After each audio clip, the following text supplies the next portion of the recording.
Hello everyone and welcome back to the Ryan Retro channel. In today's video we're going to look at the Anbernic RG Rotate. This is going to be my complete first impression alongside you. I've got no idea what to expect because I've been trying to avoid information about it, but it just looks too fun to not pick up. So let's see if we can shimmy it out of its protective layer. So here is the RG Rotate. First of all, let's see what else comes in the box. There seems to be a little tab here maybe we could open up, but it's not easy to do so.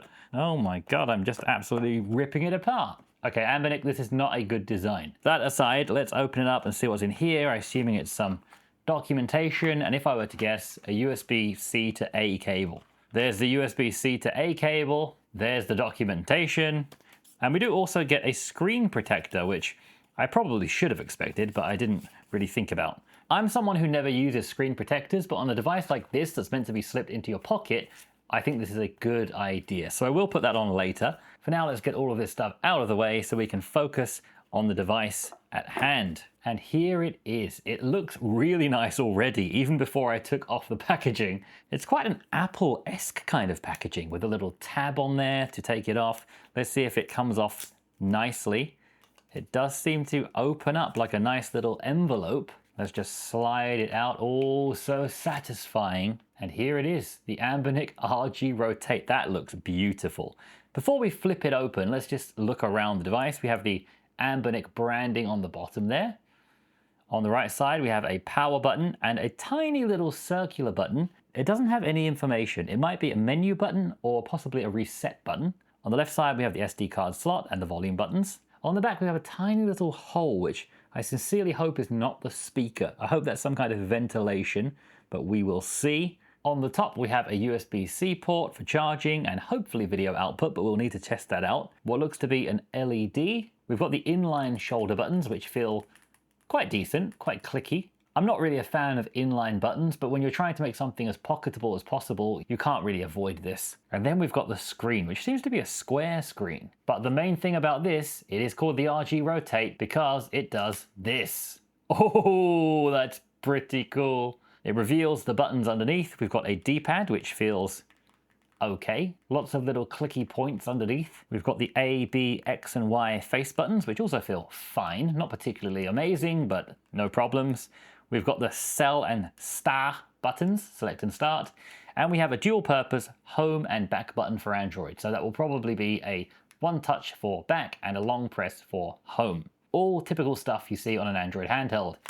That is already very fun.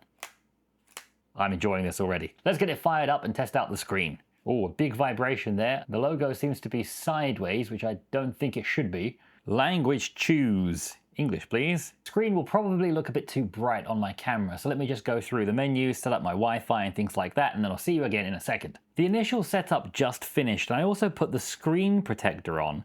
I'm absolutely shocked because I think it's the first time I've ever put a screen protector on well. So it seems that this is a really easy screen protector to use, which is good news.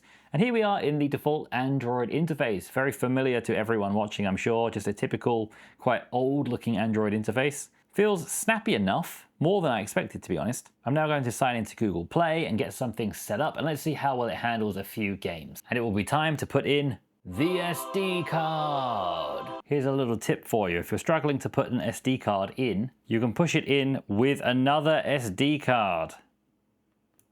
I'm now realizing that it actually comes with a lot of emulators right out of the box. I noticed we actually have an EMU folder on the home screen here filled with all kinds of emulators like EtherSX2, PPSSPP, both Redream and Flycast for Dreamcast.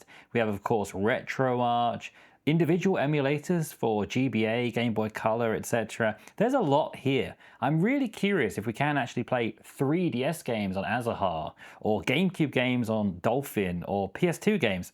I'm going to have to try this out. I'm really excited. One thing I did just do by myself is install Cannoli. I've shown this in videos before. It's a really clean, very minimalistic MIUI style front end that just lets you easily jump into games. And the reason I like this is that it's super easy to go through the menus and add custom shortcut keys to things like fast forwarding, and the menu itself is super nice. You have screenshotted save states that you can easily flip between. It's becoming my favorite way to play retro games over RetroArch these days because the menu is just so simple. Whenever I open RetroArch like this, I'm opening it for the first time right now on a new handheld, I just find myself jumping through so many menus, having to download and install cores, going through all different sections of the menus. It's just kind of a headache, and I've got to the point now where I can set this up pretty easily. I've done it a million times before. I've even got a guide video on how to set this up, so while I know how to do it, I just simply don't want to, when I can use something like Cannoli, which has a super tiny menu, and it's basically already just good to go. So while I will get into RetroArch a little bit later and try some other front ends, for now I'm just going to use Cannoli and see how it goes for my retro games. My immediate impression of this handheld, by the way, before I get into any deep gaming, is that it's really comfortable, much more than I expected. I thought it was going to be kind of uncomfortable, but novelty and, fun to do this with, but it's actually super comfortable. Anbernic are really good at making handhelds that are nicely rounded and feel good in the hands, and this is no exception. I think it should be no surprise that Game Boy Advance games are working fine on this. This has got more than enough power to play a simple Game Boy Advance game, but the news here is that it's comfortable to do so, and using something like Cannoli makes it nice and easy to lay down some save files and get into games. So while I will get through loads more retro games on this later, what I want to do today is see how much more I can push it. So let's try PS2 with Ether SX2. Here is Auto Modellista on PS2, and it is running.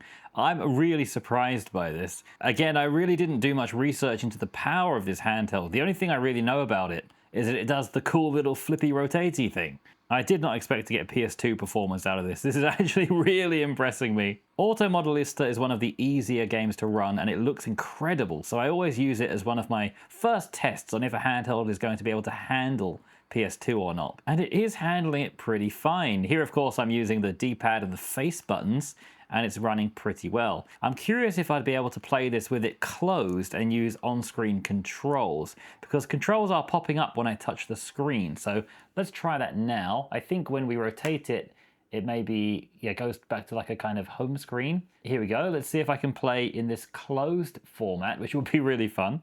And yeah, I can. I mean, it's...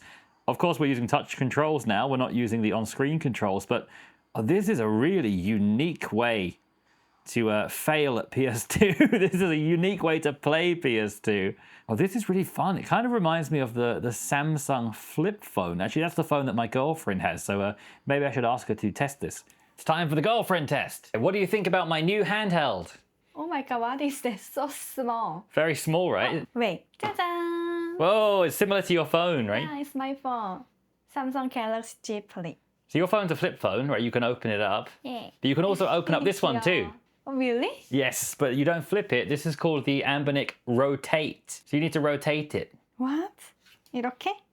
Oh, sorry. You need to spin it around without destroying it. There you go. Wow. It's funny. Yeah. It's gonna be broken. Oh, please don't break it yet. So you can play a game. I love racing car. Oh, really? Yeah, racing. So you need to hold this car one for the game. accelerator. Ooh. But how do you think it feels? Do you think it's comfortable? No. No? Okay. Yeah, not like smooth, but it's cute. It's not smooth, but it's cute. Okay. Yeah, I like cute. Then you can also close it. Yeah. And then you can use... Oh, just turn off. And then just use touch control, which doesn't feel that great, but you can use it. Yeah, let's go. How about playing it like this? Not bad, but so small. Yeah. Screen is so small. Do I have to say good things? No. No. But very light, So I like it, but I like this one more. So it sounded like she was pretty negative about the RG Rotate, but if you've seen any of the girlfriend tests before on my channel, that's probably the most positive she's ever been about any handheld I've shown. So I think that is actually a pass for the RG Rotate. The first time on this channel a handheld has passed the girlfriend test. But how much is it? $100. Oh, not bad. Okay, pass. Pass! So we are able to play PS2, surprisingly. Let's see if we can play GameCube.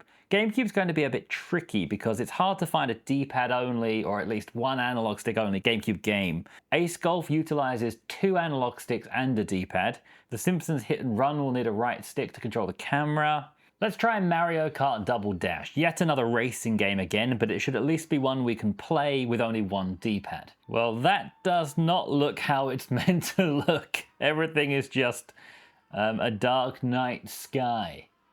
Let's see if we can get to the bottom of this and see what's wrong here. The first thing I'll try is changing the video backend. So it was Vulkan. Let's try OpenGL. And that seems to have fixed it. Changing to OpenGL has given us our graphics back. The accelerator is working, but our D-pad is not. So let's come into our input settings, set the control stick to the D-pad. Now we have both graphics and controls, but the frame rate is not great. I can tell it's running quite slow. It says up here we have around 45 FPS, but the audio is slowing down a little bit and it's not perfectly smooth. The screen's also stretched out to fill the screen and it looks okay, but it's a little bit tall and thin. So let's see if we can fix both of our current issues. So I'm going to change aspect ratio to auto, and that now looks a lot better. We do of course have the black bars at the top and bottom of the screen now, but I think that looks better overall. We just need to work on performance now, and I'll get more onto things like this in a future follow-up video. Today is just my first impressions, and my first impression is that GameCube is surprisingly playable. It's obviously not going to be a great GameCube machine because, as I mentioned before, you usually need at least one stick and the D-pad to play GameCube, but preferably 2 sticks and a D-pad. So a device with only one D-pad is not going to be ideal, but it does seem to have the power to at least play some GameCube games. So that's really impressive and unexpected for me in this price category in such a small, rotatey device. Next, let's check out Dreamcast. I want to see if I can play my beloved Virtua Tennis. This is the game that usually sits right on the line between the cheaper, less powerful devices and the more expensive, more powerful devices. This is usually the game that will make or break the power of a handheld. Cheap, small devices like the TrimUI Brick can very nearly play this game, but just not quite.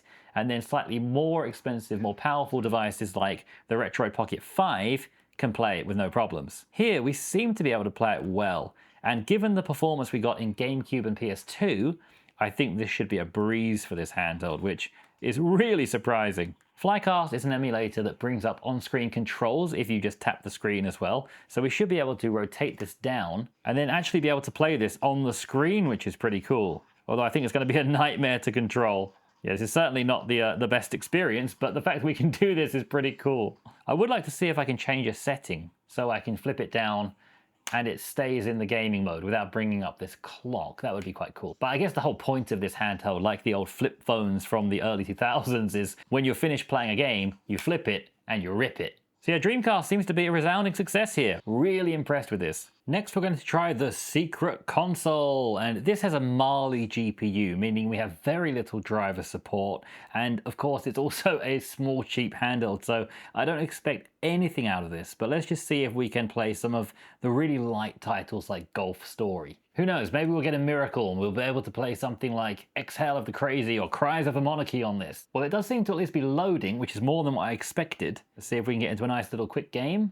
We are in the game. The D-pad doesn't seem to be functioning properly. I should be able to hold it down. It should move around. Instead, I'm only able to increment movements one tiny little piece at a time. Let's try to change the settings a bit if we can. Maybe we'll map the D-pad to the left stick. Yeah, that's much better. It seems a theme on this handheld. You want to map the D-pad to the left stick as much as possible. Okay, let's go. Let's see if we can hit a nice shot. A little bit laggy, but not too bad. And we are actually playing golf on the secret console here. Of course, the performance is quite ropey, but we are doing it. Have to say, I'm very impressed. Let's test out the one game that I know is even lighter than this on the secret console. Also, if anybody knows if there are any performance modes on here, please let me know, because boosting the performance a little bit could be crucial here. Here we go, the lightest game of all, Tennis in the Face. Oh, it's really laggy. I've never seen this game lag like this. This is special. This game is literally about 50 megabytes or so. It's certainly under 500. I've never seen it lag like this on any device. Well, this is something to behold. So it seems like we're probably not going to be playing the secret console on this, as we all expected anyway, but it's, it's fun to try. I just tried to get GameNative to work to see if we could play some PC games on this, which would just be incredible, but it wouldn't load, unfortunately. I will get more into this again and see if there is a way we can get this working. Maybe somebody else has. Please let me know if there is a way, because PC gaming on here would be nuts.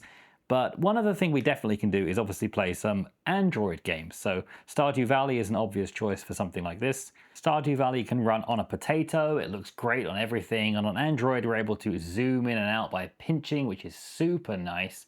And because it's so closely linked to its PC counterpart, you can even get your PC saved and even your PC mods onto Android. So that's something I'll try soon as well. Overall, my first impressions of this handheld are really good. It's far more powerful than I expected it to be. Having purposefully done no research on it because I wanted to experience it for myself, it's so much more powerful than I expected for the form factor and the price.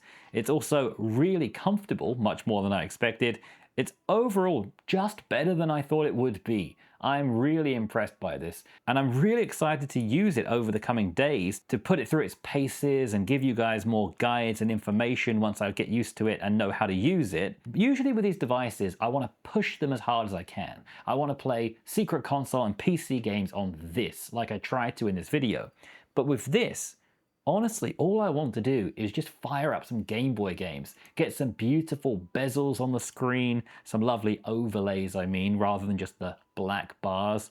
I think this is going to be gorgeous. I'll search the internet to see if I can find really great overlays and bezels to use with this. And if I can't, then I'll make my own. So look forward to that coming soon. I'm going to have all different kinds of tests. And one thing I didn't even mention yet is I found out what this button does. Holding this button brings up Anbernic's own front end. So that's another thing we're going to have to get into and try. We're going to have to set this up, see if it's any good.